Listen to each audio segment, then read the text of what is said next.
Entre as páginas mais sombrias da Escritura, ergue-se a figura de um rei que desafiou o Deus vivo, e gravou em si a marca da obstinação mortal. O faraó do Egito não foi apenas um governante terreno, ele tornou-se o símbolo de todo o coração, que se levanta contra o Altíssimo, endurecendo-se diante da verdade, mesmo quando a própria criação clama pelo juízo de Deus. A narrativa não é apenas histórica, mas espiritual, pois o Egito, com seus deuses e palácios, representa o mundo que se exalta contra o Senhor, e o faraó, sentado em seu trono dourado, representa a alma humana que, tomada pelo orgulho, recusa-se a dobrar os joelhos. O coração deste homem tornou-se tão pesado quanto as pedras de seus templos, e em cada recusa sua sentença se tornava mais profunda.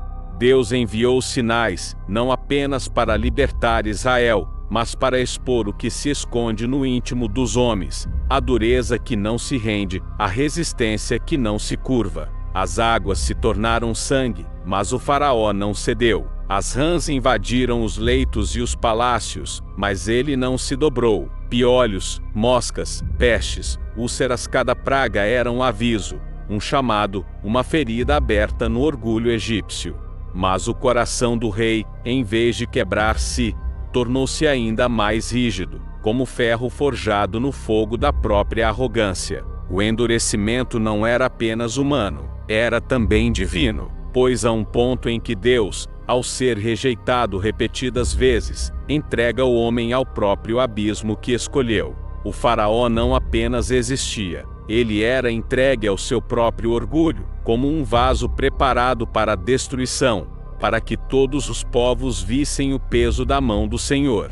O coração que rejeita a verdade não permanece vazio. Ele se torna campo fértil para a perdição. O trono do faraó estava cercado de ouro, mas dentro dele só havia trevas. Os magos imitavam sinais, mas seus encantamentos falhavam.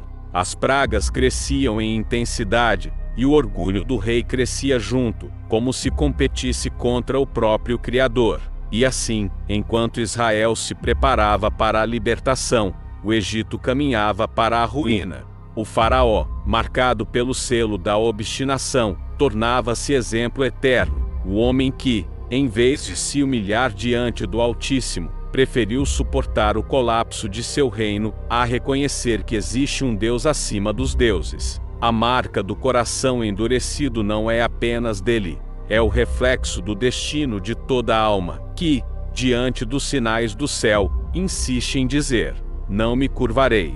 E esse é o caminho que conduz não à glória, mas às águas profundas, onde até os poderosos são engolidos sem retorno.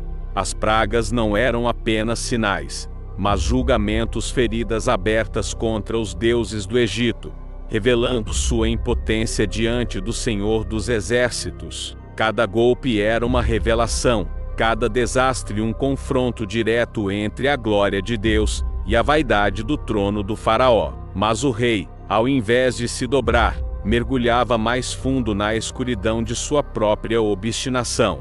As águas do Nilo, veneradas como fonte de vida, tingiram-se de sangue. O rio que sustentava o império transformou-se em rio de morte. Peixes boiavam apodrecidos, o cheiro enchia as cidades, e ainda assim o coração do rei não se movia. Em seguida, rãs surgiram em número incontável, saltando sobre camas, mesas e altares. Até nos palácios, onde o luxo deveria ser refúgio, o caos se instalou.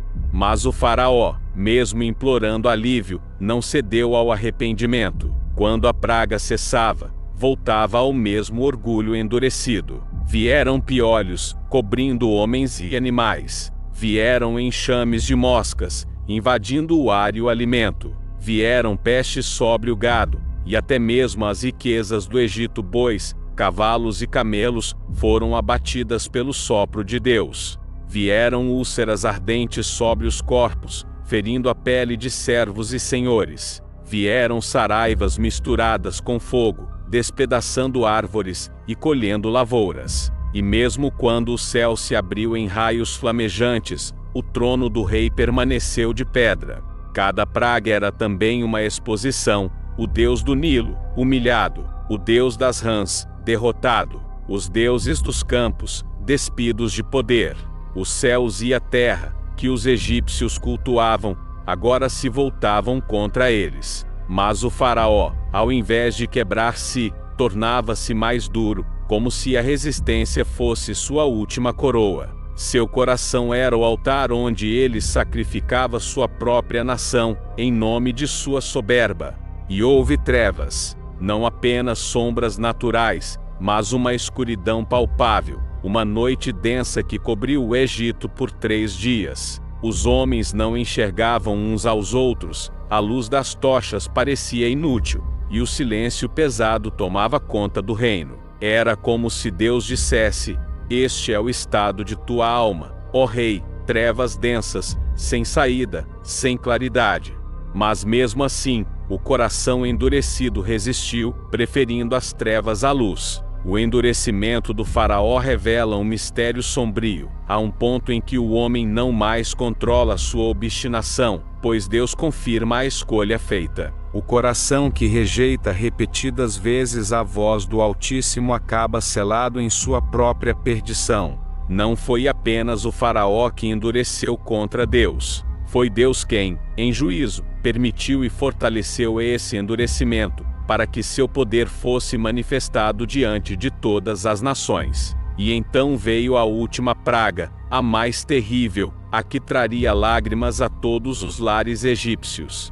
O sangue nos umbrais das casas de Israel seria o sinal da salvação, mas o Egito, sem esse selo, conheceria a visita do anjo da morte. A noite da Páscoa não foi apenas um livramento para o povo hebreu, mas a consumação do juízo sobre o coração obstinado do rei. Naquela madrugada, o Egito inteiro despertou em gritos. Desde os palácios até as casas mais humildes, cada família conheceu o toque gelado da morte. Os primogênitos, herdeiros de tronos e esperanças, jaziam sem vida. E até no coração do faraó, que perdera seu próprio filho, o juízo se fez completo. Mas mesmo em meio às lágrimas e à devastação, seu coração não se converteu verdadeiramente. Ele libertou Israel apenas por força da dor, e não por arrependimento. O homem que resiste ao Altíssimo pode até ser quebrado pela dor, mas se não se humilhar, a ferida se torna apenas mais uma marca em sua perdição. O faraó não apenas endureceu diante dos sinais, mas rejeitou a misericórdia que lhe foi oferecida. O orgulho que o sustentava em seu trono, agora o conduzia ao fundo das águas do março, pois não bastava perder seu primogênito. O coração que não aprende com a dor caminha para uma ruína ainda maior. E o rei do Egito, carregando a marca do endurecimento, preparava-se para desafiar Deus mais uma vez, e sua queda seria final.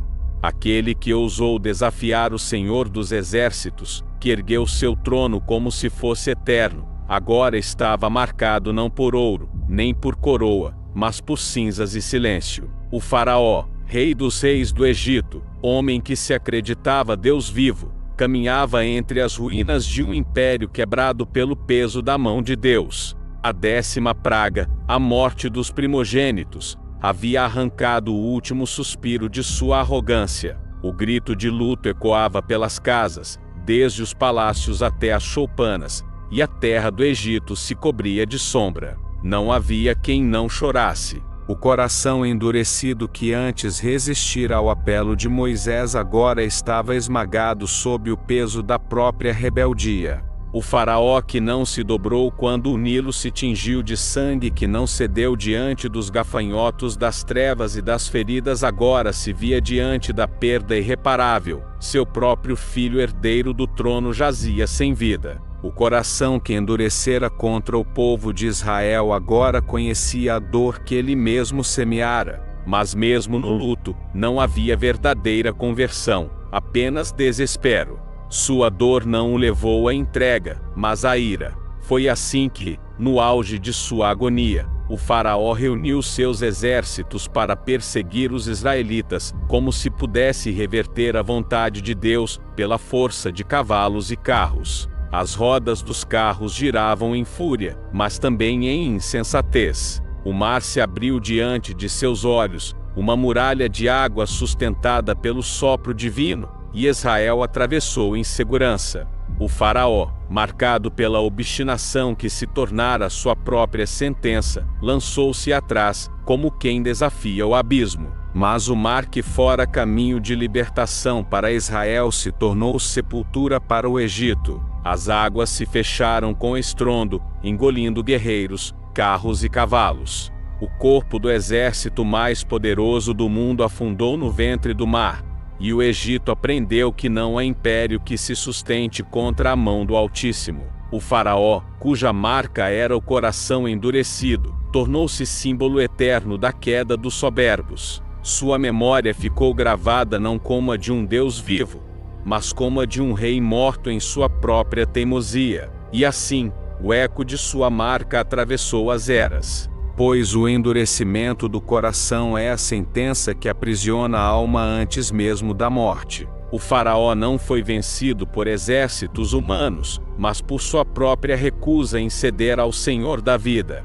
Sua marca não foi apenas a derrota diante de Israel, mas o testemunho sombrio de que resistir ao chamado divino é abraçar a própria destruição. No final, o mar guardou os ossos do rei obstinado, e as ondas sussurraram a sentença: quem endurece o coração contra Deus, encontrará no abismo o reflexo de sua própria ruína.